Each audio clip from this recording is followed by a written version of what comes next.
It's 7:30 p.m. across India, live from New Delhi. You're watching DD India Global. We'll get you top stories from India and the region.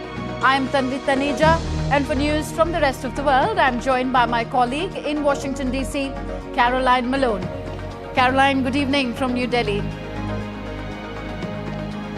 Well, good morning, Tanvi. It's 10 a.m. here in Washington, D.C., and 3 in the afternoon across Central Europe. Coming up in the next 30 minutes, Trump's criminal hush money trial continues in New York with more revelations expected. And we're live from Israel, where talks to try and end fighting and return the hostages are ongoing. But first, the headlines.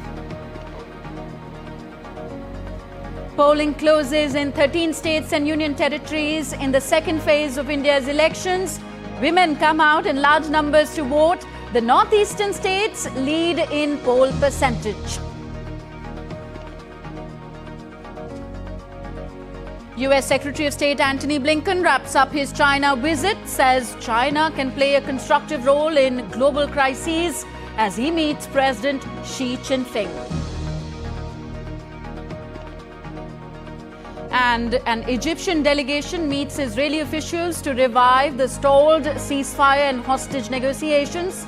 Israel reportedly willing to consider the idea of a limited ceasefire.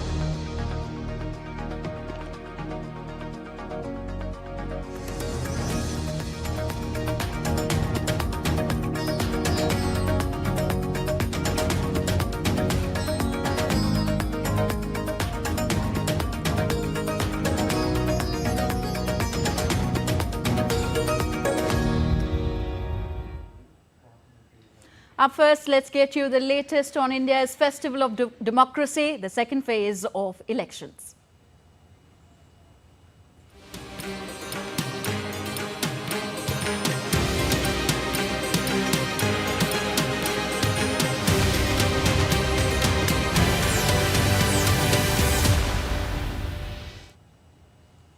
India on Friday held the second phase of polling for the general elections. In the second phase, 88 seats across 13 states and union territories went to polls.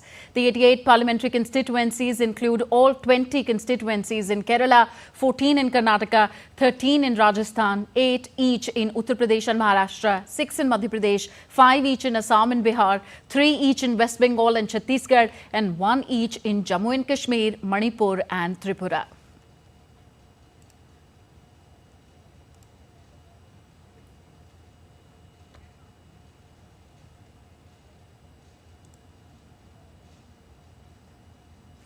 So the second round of voting in India's election is now closed, and attention will soon turn to the weeks ahead. But for now, let's try and connect with our correspondents spread across different states of India. We are joined by Mark Lin, who joins us live from Darjeeling in West Bengal, and Dibyendu Mondal is live from Purnia in Bihar. Mark, to you first. Why is Darjeeling an important constituency? Well, Tanvi, Darjeeling, in the words of the former Foreign Secretary Harsh Shringla, who hails from Darjeeling, is important because it's strategically located. It has 3 international borders with Nepal, Bhutan and Bangladesh. And if you go further north, it has a border with Tibet as well as then into China. So that is the strategic importance of Darjeeling. But apart from that, Darjeeling consists of the hills as well as the plains. And the hills cannot be separated from the plains because everything, all the essentials in the hills come from the plains. And for that, over 100 years ago, they set up what has now come to be known as a heritage site, which is the Darjeeling Railway. And it brings all the commodities, it used to bring all the commodities, the essential commodities up to the hills. And that actually created Darjeeling over the years. But, these are the things that make Darjeeling important. It is a place of great tourist value, and tourism is the mainstay of the people in Darjeeling. Apart from that, Darjeeling has a very pleasant climate throughout the year, being in the hills. I am, as you can see, in the middle of summer, wearing a sweater out here in the pleasant climate of Darjeeling. So that, I would say, is the importance of Darjeeling strategically and touristically. for India. Mark, very quickly, how does the contest look like politically in Darjeeling?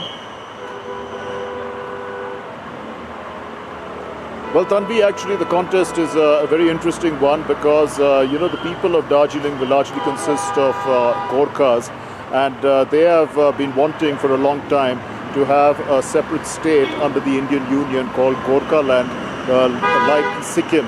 And that has been a long-standing demand, which has now led to the creation in 2012 of the Gorkhaland Territorial Administration. But they keep on asking for more and more autonomy, and that is an aspirational that's something that the people of Gorkha, of Darjeeling really look forward to. But you see that since it's been many years since this demand has come into existence, the people who are forwarding this demand have split into various groups. And each of these groups is supporting a different candidate in this election. So it becomes very interesting. Raju Bista, who won this election, who's the sitting MP from the Darjeeling constituency, won in 2019 by over 400,000 votes.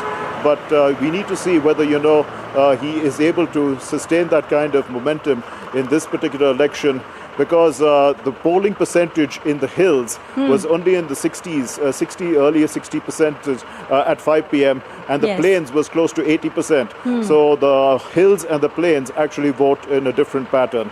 Back to you, Tanvi. Yes, clearly. But Mark, what's interesting here is that India's northeastern states are leading the way in the voter turnout, even in phase 1 and now in phase 2. The figure is touching 70% if you talk of Assam, Tripura, West Bengal. And now let me go to Dibendu. Dibendu, you are there in Bihar. How has the voting been in the 5 seats that went to polls in Bihar today? Well, Tanvi, if we compare the voting percentage with the first phase in Bihar, there has been a slight increase in the voting percentage in Bihar for the second phase. The last phase, which is the phase 1, the voting percentage was about 48% for Bihar.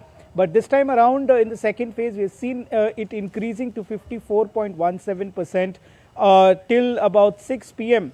As per the ECI data. So, of course, we see a slight increase in the voting percentage of Bihar. But, overall, we have been through various polling stations across the day today.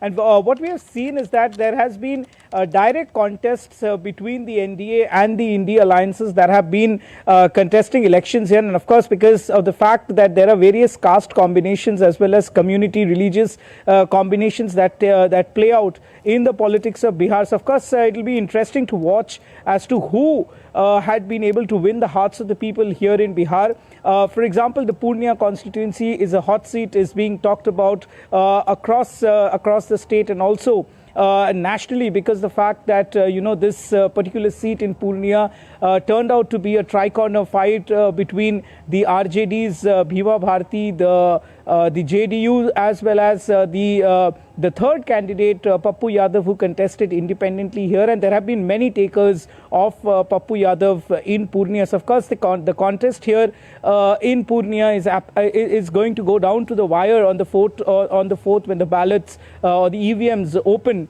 for the countings. Of course, we'll have to wait and watch till the 4th of June. But for now, the ballots are sealed, the fates of the candidates are sealed, the people have given their verdict, and it's now only on the 4th of June we'll come to know who had won the hearts of the people here. Back to you. Okay, Dibendu, very quickly, we've seen these seats, 5 seats in Bihar. The poll percentage is near about 50%. Well, the number could have been higher for enthusiastic voters. So, where do you think, what reasons can we attribute this number to? Well, Tanvi, see, Bihar historically has seen very low voting percentage if we look at the data over the past, 3 to 4 elections, including the assembly elections here in Bihar.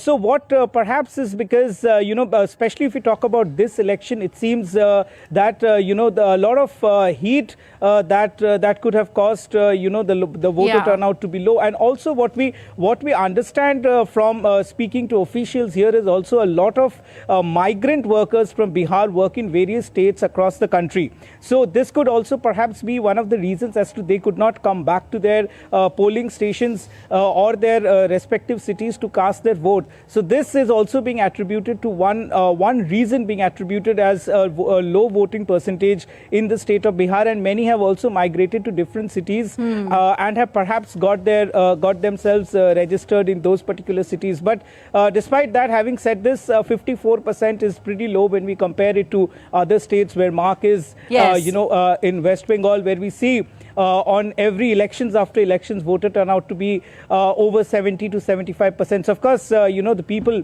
in Bihar really need to pull up their socks and come out of their home. A very politically aware state, Bihar, Dibendu, but somehow the numbers, it's not getting translated to numbers. Thank you, Dibendu. And now let's connect to my colleague Anil Thomas, who joins us from the newsroom in New Delhi. Anil, first of all, update us on the recent voter turnout data, and also tell us how does today's voter turnout data compare with polling percentage on these seats that have been polled today in 2019 elections.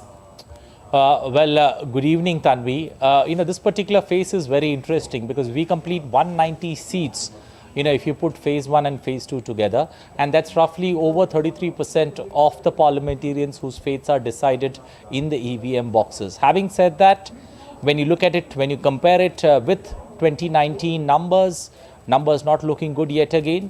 2019, you had close to 70.1% voting. Till 5 p.m., the numbers that we have got indicate close to 60.1, 60.2% of voting. Still 10% short, but I believe generally down south, Karnataka, also Maharashtra, that you would see where polling picks up pace in the final 2 hours. Even Bihar too, there is an extended hour or an extended line that's been opened for voting to take place. So we can expect the numbers to swell close to 64, 65%.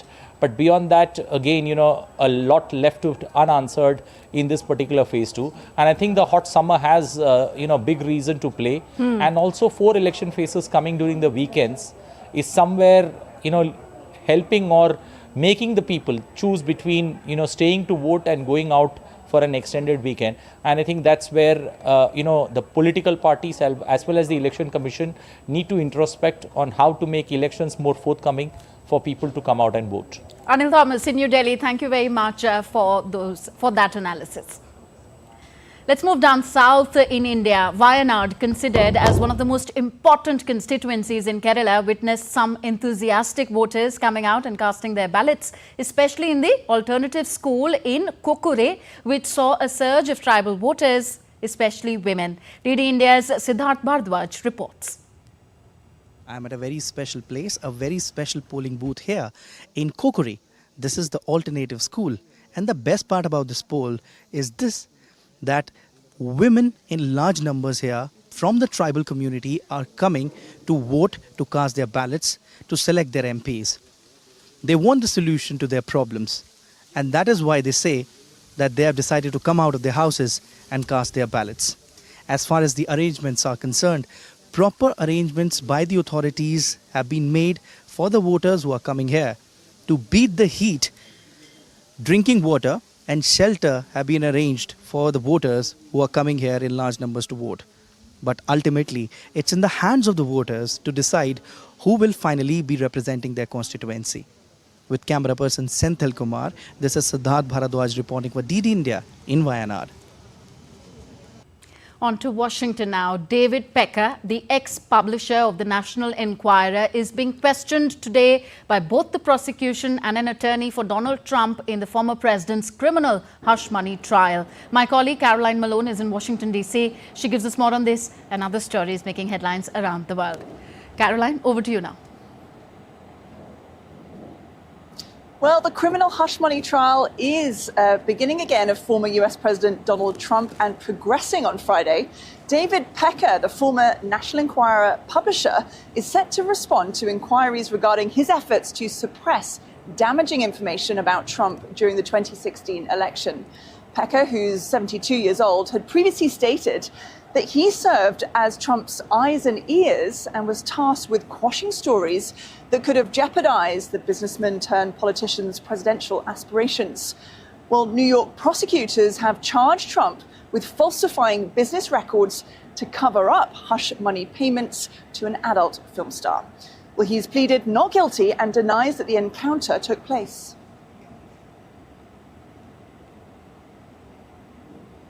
US Secretary of State Antony Blinken has met with Chinese President Xi Jinping in Beijing after holding talks with Chinese Foreign Minister Wang Yi and the Public Security Minister Wang Shihong.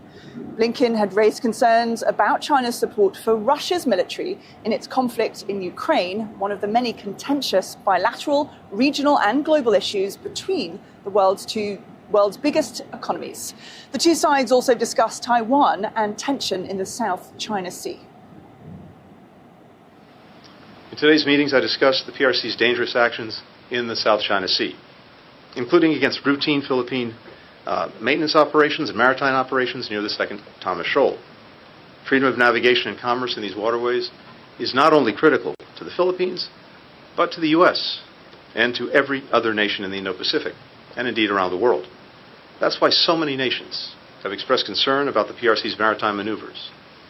I made clear that while the U.S. will continue to work to de-escalate tensions, our defense commitments to the Philippines remain ironclad.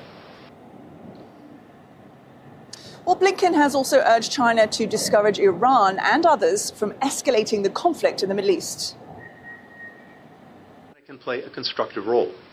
I encourage China to use its influence to discourage Iran and its proxies from expanding the conflict in the Middle East, and to press Pyongyang to end its dangerous behavior and engage in dialogue. An Egyptian delegation has met Israeli officials on Friday, looking for a way to restart discussions to end the conflict in Gaza and also ensure the return of remaining Israeli hostages. Well, speaking on the condition of anonymity, an official revealed that Israel didn't present any new initiatives or proposals, but was willing to consider the idea of a limited ceasefire with the release of 33 hostages instead of previously discussed 40. The Egyptian delegation's visit comes a day after the US and 17 other nations urged Hamas to release all hostages as a way to end the crisis in Gaza. Well, DD India's Sarah Coates joins us live now from Tel Aviv in Israel. So, Sarah, what else is Egypt and other countries concerned about with these talks?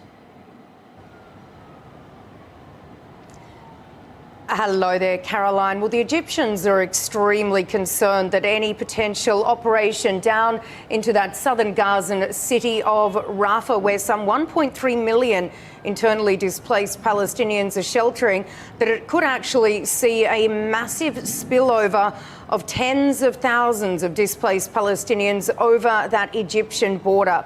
So this is certainly of great concern for Cairo.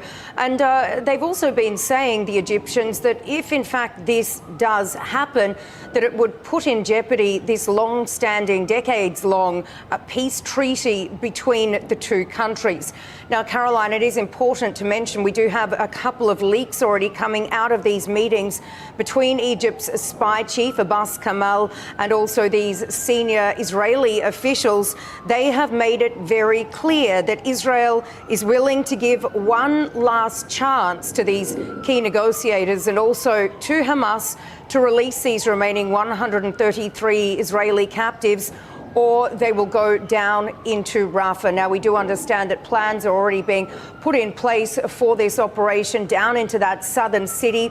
A number of battalions have been called out of the Gaza Strip, with others filling in while they take some rest. And it's also been revealed by the Associated Press. They have analysed a number of satellite images which do show tent cities being established just west of Khan Yunis. So certainly all the signs point to this Israeli operation happening in the near future. But it is important to point out that still no plan has been released as to where these people should go. Caroline. Well, we'll have to leave it there. Thank you, Sarah. That was Sarah Coates reporting from Tel Aviv. Well, Ukraine's President Volodymyr Zelensky has called for additional air defense systems for Kyiv to assist in the conflict with Russia. At a virtual meeting led by the United States on Friday, the Ukrainian president noted that international aid will help Kyiv stabilize the front gained by Russia. Well, meanwhile, US Defense Secretary Lloyd Austin has said the virtual meeting is focused on Ukraine's air defense capabilities. In a recent exchange of fire between Russia and Ukraine, at least 2 people have died and several others injured in the Donetsk region of Ukraine after shelling intensified on Friday. In a separate incident, at least 4 people were injured as Russian bombs struck both an industrial facility and a residential building in northeastern Ukraine. Kyiv's also reported clashes with Russian forces near Adkeva and Bakhmut and other areas on Friday. Well, that's it from me here in Washington. Back to you in the studio, Tanvi. Thank you very much, Caroline. Caroline Malone joining us all from Washington. More on Blinken's trip to China during his visit to a record store there, Lipi in Beijing on Friday. US Secretary of State Antony Blinken purchased Taylor Swift's album Midnights. When asked by the store owner about his music preferences, Blinken remarked that he was somewhat entrenched in the 1970s. He also bought an album by Chinese rock musician Dao Wei after listening to some of the tracks in store. The visit to the music store followed meetings with China's President Xi Jinping and the Minister of Public Security Wang Xiaohong. Staying in Asia, Thailand's Prime Minister Shrita Thavisin and Bangladeshi counterpart Sheikh Hasina met in Bangkok on Friday. The 2 countries signed 5 bilateral documents for visa exemption, cooperation on energy, tourism and customs matters, and negotiation of free trade agreement between the 2 countries. The Bangladesh Prime Minister went to Thailand on Wednesday on a 6-day official visit at the invitation of a Thai counterpart. A multinational naval training exercise took place near Palawan in the Philippines on Thursday. The Philippines, France and the United States took part in the drill. The drills come amid an escalating maritime encounters between the Philippines and China in the South China Sea. The joint drill involves over 17,000 troops from both the Philippines and the United States, with France and Australia also joining in some of the activities. 2 British nationals accused of Chinese espionage made a court appearance in London on Friday.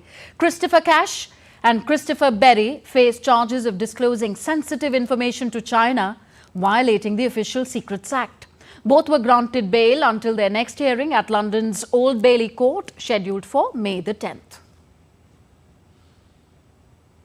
German Chancellor Olaf Scholz called on emerging economies with high carbon dioxide emissions to contribute more to the international fight against climate change. According to the high-level expert group on climate finance, $2.4 trillion a year will be needed by 2030 for the transformation in the developing and emerging countries. That is what Scholz said. Addressing the delegates at Petersburg Climate Dialogue in Berlin on Friday, Scholz said a new approach to financing climate protection worldwide was needed. According to the independent high-level expert group on climate finance, $2.4 trillion a year will be needed by 2030 for the transformation in the developing and emerging countries. That is a huge sum. And because we are here among ourselves, among friends and like-minded people, I would also like to address the elephant in the room. Public money alone and from a small group of countries will not be enough for investments of this magnitude, and no matter how hard we try. And next we take a look at other stories making news around the world. A Chilean man accomplished an impressive feat by purchasing a brand new television solely with coins gathered from beaches and parks across Chile. Luis Alvarez, an enthusiast of metal detecting, shared that it took him a week of dedicated effort to amass the necessary coins for his purchase. Through practice and familiarity with the machine sounds, he successfully gathered between $210 to $263 worth of coins within that time frame.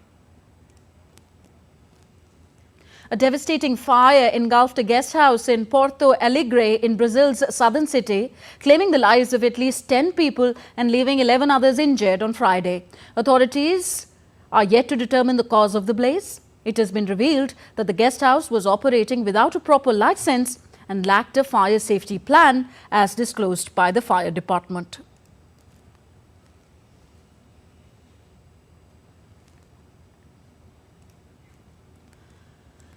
The list of Time magazine's 100 most influential people for 2024 is out. This year's list features 51 women, including Dua Lipa, Taraji P. Henson, Kylie Minogue, and so on. The list also features prominent world leaders, political figures, athletes, players, filmmakers, and icons from the fashion, visual, and literary arts spheres, among others.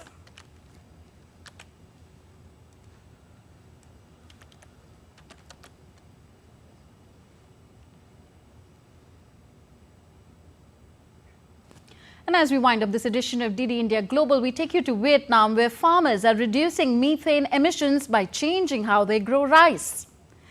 Vietnam will soon have its first crop of low-emission rice. At least 250 hectares dedicated to high-quality, low-emission rice cultivation will be deployed continuously over 3 crop seasons.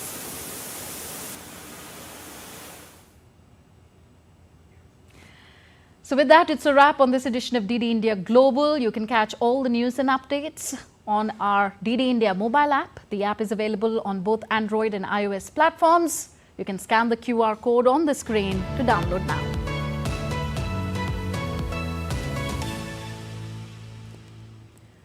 So do let us know your thoughts on the news of the day. Connect with us on Facebook, X and Instagram at DD India Live. You can also check out our website, ddindia.co.in.